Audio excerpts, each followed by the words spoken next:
Hello there. Welcome back. This is direct and indirect speech. Now, the spoken words of a person can be put down in two ways. That is, the direct speech and the indirect speech. Let us take an example. Mohan said to Mona, I am sick.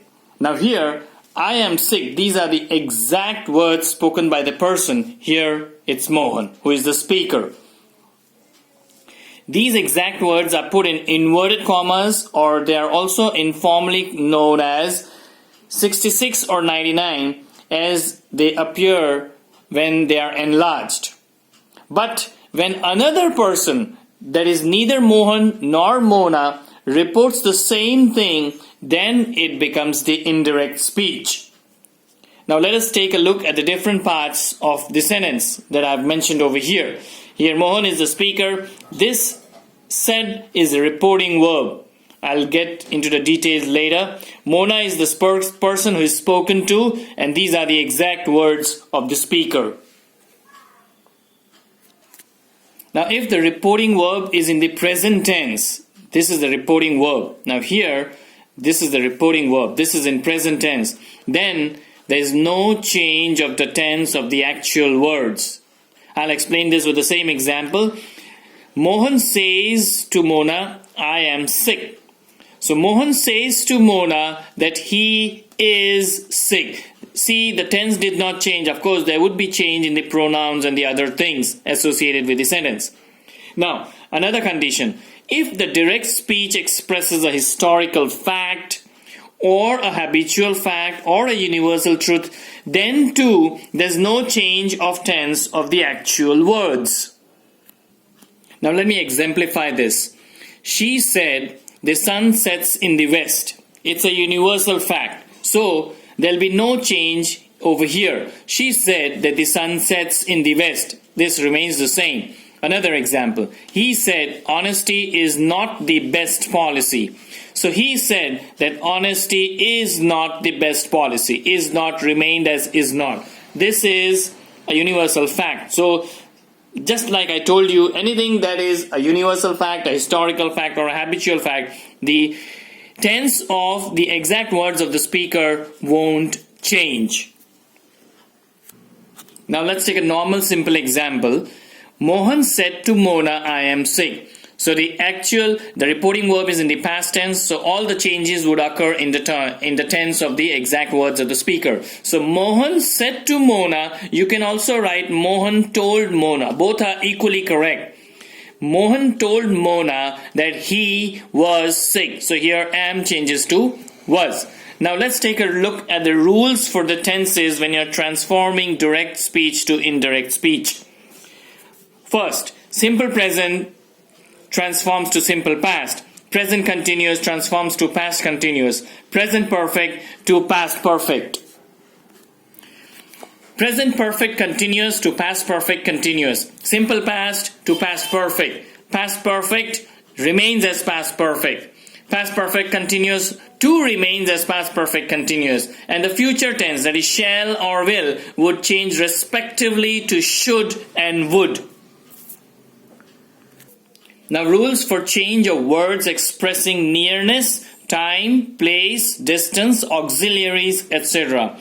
Now becomes then, this, that, these, those, here, there, ago, before, today becomes that day, tomorrow becomes the next day or the day after, both of them are correct. Yesterday becomes the previous day or the day before, and last night becomes the previous night or the night before. Will, would, shall, should, may, might, can, could, tonight, that night, just then, and etc. There are some other changes as well, but you need not bother about them.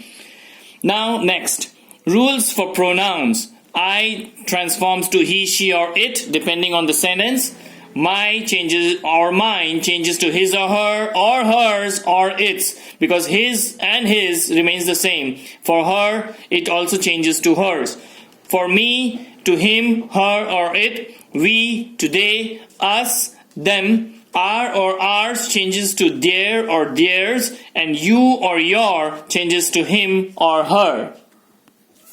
Now, what to do when you're transforming to direct speech, from direct speech to indirect speech? First of all, the inverted commas are removed. That is the quotation mark, or I just introduced them to you as 66 or 99.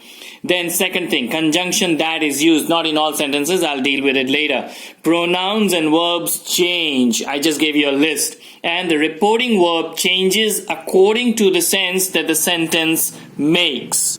Now, how to transform assertive sentences, direct speech to indirect speech. Assertive sentences are those sentences that assert something or state something or mention something. Now, look at these examples. The old man said to the young boy, I knew your grandfather.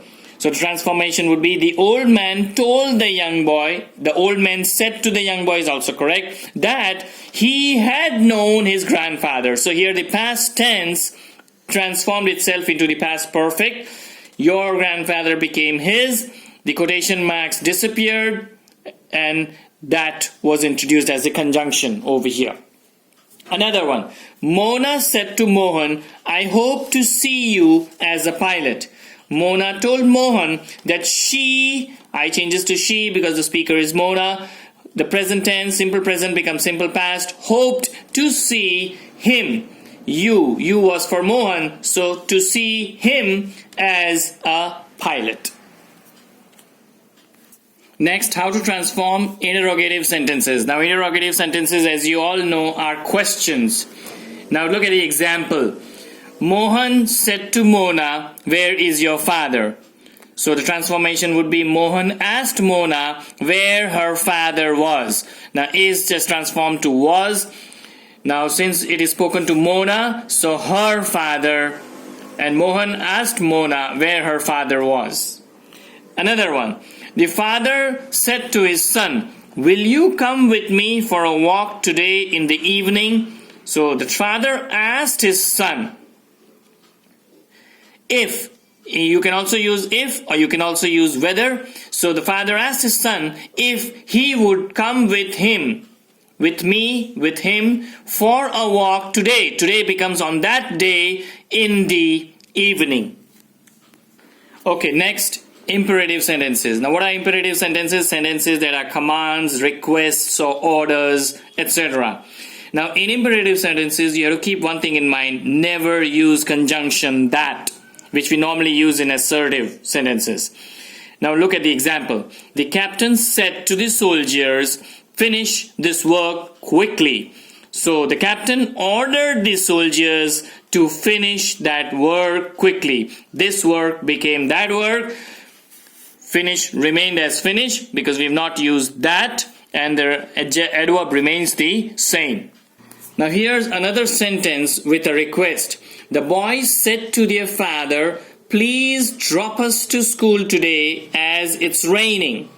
So the boys requested their father to drop them. Drop us becomes them. To school today becomes that day as it's raining. That is, it is raining. So it's transformed to it was raining. Present continuous tense becomes past continuous tense. Another one. The doctor said to the patient, take these medicines regularly and on time. So here it's an advice. So the doctor advised the patient to take these becomes those medicines regularly and on time. Now next are exclamatory sentences. Now these are sentences that express strong, sudden feelings. Now in this thing, you have to keep one thing in mind, that the words that express exclamation are removed altogether from the indirect speech. I'll exemplify with an example over here. Example. Mona said, what a fine weather it is. So Mona exclaimed. This exclamatory mark is removed, and I have introduced the reporting verb as exclaimed that it was a very fine weather. Of course, is becomes was. Another one. The captain said to the soldiers, bravo! Well done, boys. The captain exclaimed with joy. You can add certain adverbs like here, jubilantly, because they won a match or something. So the captain exclaimed with joy, or the captain exclaimed jubilantly that the boys had done well. Now the last one are optative sentences. Optative sentences are those sentences that give blessings or curses or express your strong desire or a wish. Examples. The grandmother said to her grandchild, "May all your wishes come true." So the grandmother blessed, it's a blessing that she's giving, blessed the child that all his wishes might come true. Another one. The goddess said to the demon, "You will burn in hell." So the goddess cursed, it's a curse that the goddess is giving. So the goddess cursed the demon that he would burn in hell. I think it was helpful. I'll keep more exercises later. Thank you for watching. Goodbye.